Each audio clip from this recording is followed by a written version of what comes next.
انسان کے لیے جو پیچیدہ تمدنی مسائل ہیں، سیاسی مسائل کو کیسے حل کیا جائے، معاشی مسائل کا حل کیسے ہو، سماج میں توازن کیسے ہو، مرد اور عورت کے درمیان توازن کیسے ہو، ہوتا کیا ہے یا عورت بھیڑ بکری کی طرح کی ملکیت بن جاتی ہے۔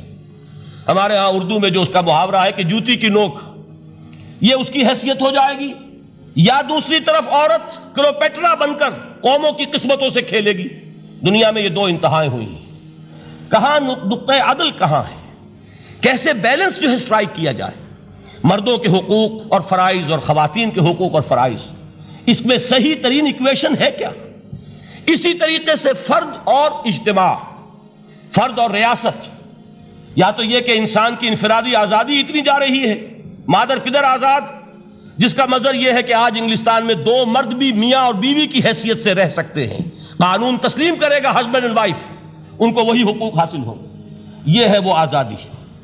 اور یا پھر یہ ہے کہ جو روس میں ہے یا دوسرے ممالک میں ہے کہ آزادی بالکل ختم، اور معلوم ہوا کہ ایک ٹوٹلیٹیرین سوسائٹی ہے، مستبدانہ نظام ہے۔ ان کے درمیان نقطہ عدل کہاں ہے؟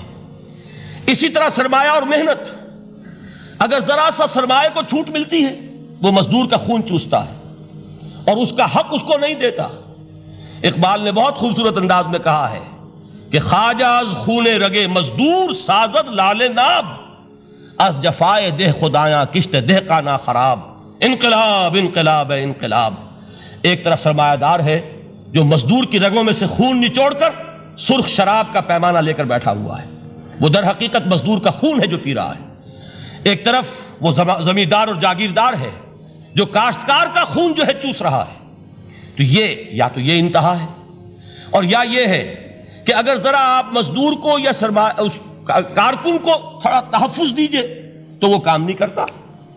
ہمارے ہاں پچھلے دور میں یہی ہوا تھا۔ میں یہ برملا کہتا ہوں، آج بھی آپ کے سامنے کہہ رہا ہوں کہ بھٹو نے واقعہ یہ بہت بڑا کارنامہ سر انجام دیا تھا۔ اس نے مزدور کو ایک سیلف ریسپیکٹ دی تھی، کاشتکار کو اپنی عزت کا احساس دیا تھا کہ میں بھی انسان ہوں، میرے بھی حقوق ہیں، لیکن نتیجہ اس کا نیگیٹو نکلا۔ مزدور نے کام کرنا چھوڑ دیا، معیشت کی گاڑی ختم ہو گئی۔ وہ چیز کہ جو متوازن ہو، جس میں مزدور کو اس کا حق مل رہا ہو اور پسینہ خشک ہونے سے پہلے اس کی جائز مزدوری اس کو مل گئی ہو، جس میں کہ انسان کسی سرمایہ دار کی رعیت بن کر نہ رہ جائے۔ دوسری طرف یہ کہ سرمایہ کے لیے بھی جو اس کا صحیح ہے کہ اس کو انسینٹیو ملے، وہ میدان میں آئے، اس کے اندر رسک لینے کے جو ہے وہ صلاحیت پیدا ہو۔ ان دونوں چیزوں کو کیسے متوازن کیا جائے؟ واقعہ یہ ہے کہ یہ ہے وہ پیچیدہ مسائل جن کا حل قرآن میں ہے۔ ہماری بدقسمتی کیا ہے کہ ہم نے خود ان چیزوں کے لیے دوسروں کے سامنے جھولی پساری ہوئی، ہم دوسروں سے بھیک مانگ رہے ہیں۔ ہمارا حال کیا ہوا تھا اس صدی کے شروع میں؟ مصطفیٰ کمال پاشا نے جب ترکی میں اسلام کے آئلی قوانین بھی منسوخ کیے، نوٹ کیجئے اس کو، یہ اسی صدی کے وہ صدمے ہیں جو ہم نے اٹھائے ہوئے ہیں۔ اور گاہے گاہے باز خواہی قصہ پاری نہ رہا، تازہ خواہی داشتن گر داغ ہائے سی نہ رہا۔ اس صدی میں کیا نہیں ہوا ہے؟ عربوں کی ریوولٹ ترکوں کے خلاف، ان کے پیٹھ میں جو خنجر گھونپا، اور ایک انگریز، ایک کرنل لارنس کی وہ ساری شرارت، اس کے نتیجے میں ایک عظیم مملکت عثمانیہ، سلطنت عثمانیہ، دی گریٹ آٹومان امپائر، اس کے چیتڑے اڑ گئے۔ اور اس کے بعد وعدے کیے تھے عربوں سے کہ ہم تمہیں حکومت دیں گے۔ ہوا کیا کہ ان کے چھوٹے چھوٹے ٹکڑے کیے اور تقسیم کر لیے۔ مغربی سامراج کا دور شروع ہو گیا۔ اس کا ایک رد عمل مصطفیٰ کمال پر اس درجے شدید ہوا، اس نے ہر چیز جس کا تعلق عربوں سے تھا اس کو ختم کر دیا، ملک بدر کر دیا۔ عربی میں اذان نہیں ہوگی، عربی میں نماز نہیں پڑھی جائے گی، اور اسی کے ضمن میں یہاں تک گیا کہ فیملی لاز بھی، رومن لاز جو ہیں وہ نافذ کیے۔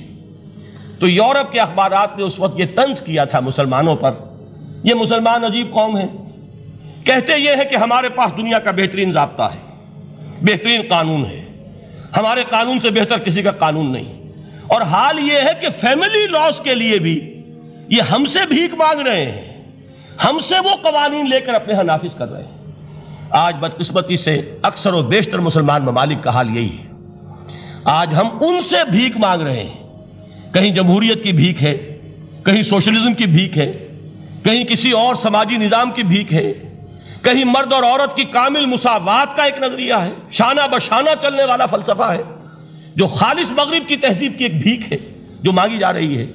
کاش کہ آج قرآن کے اس اصل اعجاز کی طرف، جو اس کا اصل معجزہ اس دور کے لیے، میں نے عرض کیا کہ اعجاز قرآنی کا وہ معجزہ کہ وہ فصاحت اور بلاغت کی معراج ہے، وہ یا تو اپریشیٹ کر سکتے اہل عرب، اور اہل عرب میں سے بھی حقیقت میں وہ جو قدیم جاہلی شاعری کے جاننے والے ہیں جو بہت کم رہ گئے، اب وہ جان سکتے ہیں کہ جب قرآن نازل ہوا تو کیوں زبانیں گنگ ہو گئی تھیں، کیوں کوئی ایک شخص جھوٹ موٹ کو بھی مدعی بن کر نہیں آ سکا کہ یہ میں نے قرآن کی جیسی ایک کتاب یا قرآن جیسی ایک سورت یا قرآن کی طرح کے چند جملے میں نے موضوع کر دیے ہیں۔ لیکن دوسرا پہلو ہے فکر اور فلسفہ، اس کے اعتبار سے جس کا سب سے بڑا ثبوت اس دور میں علامہ اقبال، اور تیسرا پہلو ہے Islamic social sciences, political science, economics, sociology.